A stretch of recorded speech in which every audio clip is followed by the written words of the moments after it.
শুধু শুধু তুই একে বকাবকি করছিস কেন? বাবা তা কখন এলি রে?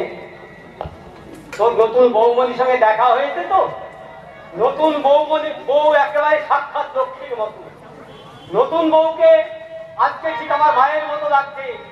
সেই লাল পেড়ে শাড়ি, কপালে মস্ত বড় সিঁদুরের টিপ, সিঁথি ভর্তি সিঁদুর, হাতে শাখা পলা, পায়ে আলতা।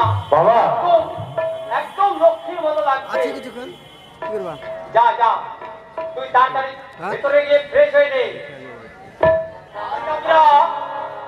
নতুন বউয়ের হাতে অনেকদিন পরে লুচি আর আলুর দম খাবো।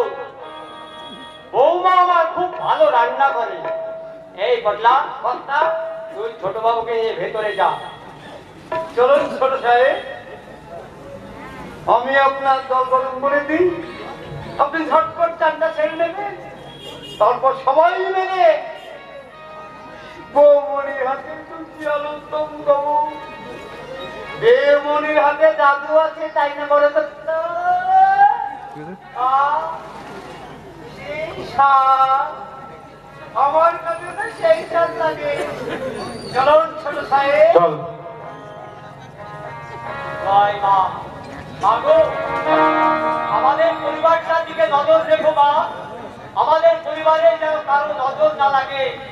জয় মা, জয় মা।